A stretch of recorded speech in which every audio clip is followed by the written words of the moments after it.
Greetings again. This is Mr. Jesus Lopez. I have decided to go back to the video format of video entries. I might have to speak loud so you'll be able to hear me.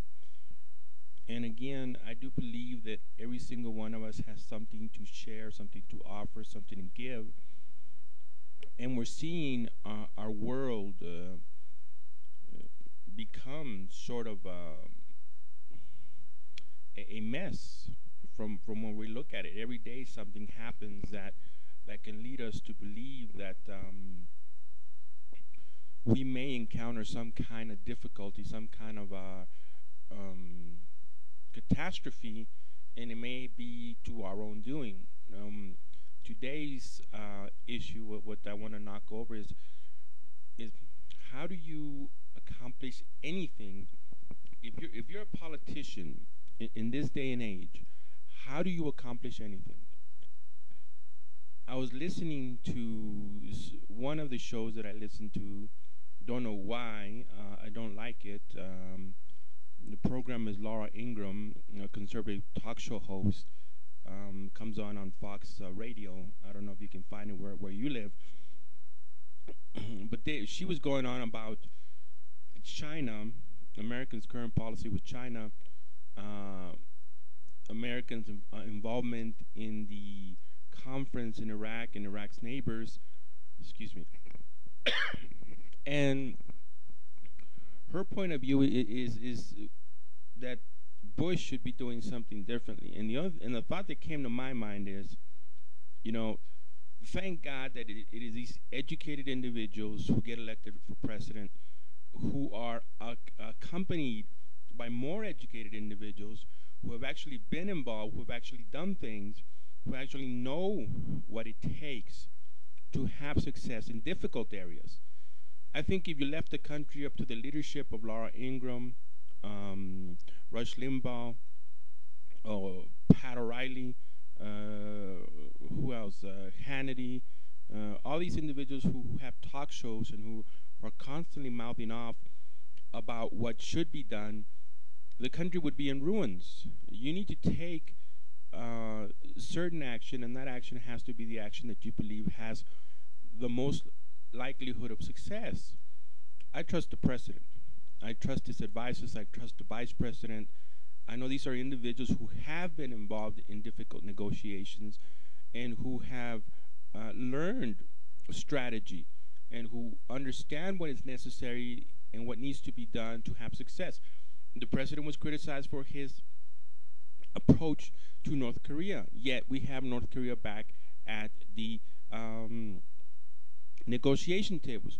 We have them making offers to the international community. Will they live up to it is still yet to see, but we have them changing their attitude. They had a different attitude, and now, after the months and years of negotiation, we have a change in what is occurring, and people are still criticizing.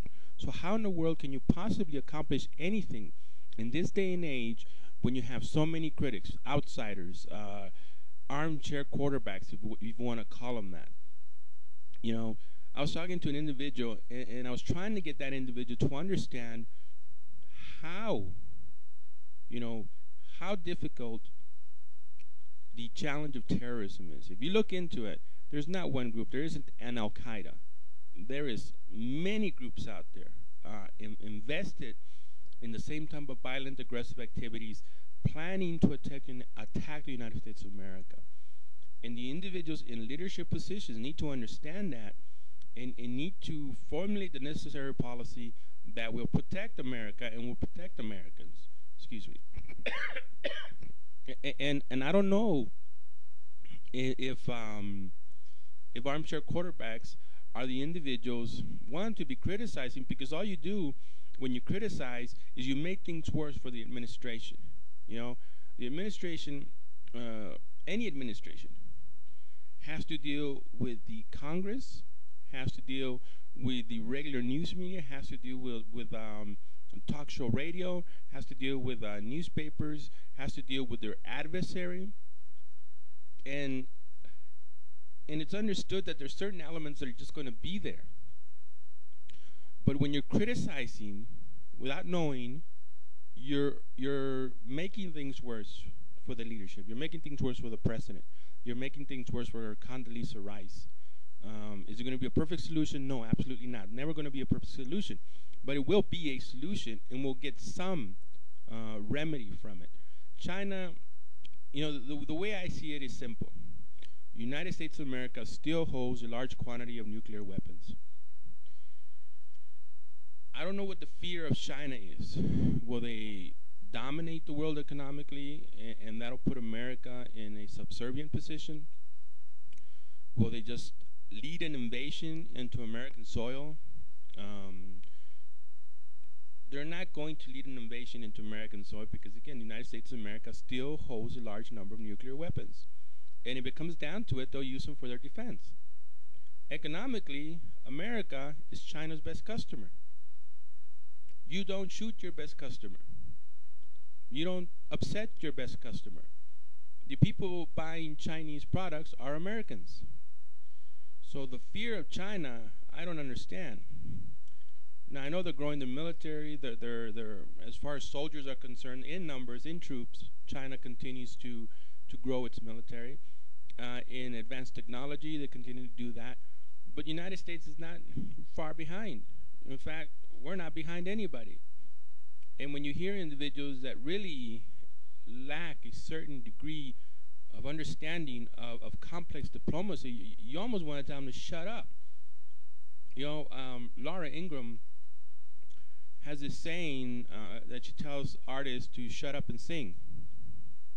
Well, I would like to tell her, shut up and conduct your talk show that you have there. These are difficult things. What's going on in Iraq?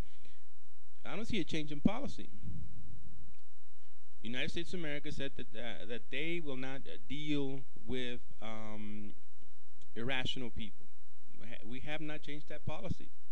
There is going to be a meeting that is initiated by the leadership of Iraq, which has invited people in the region, and which also invited the United States of America.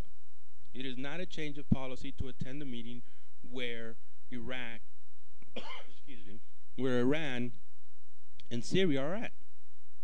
Iran and Syria were at the United Nations.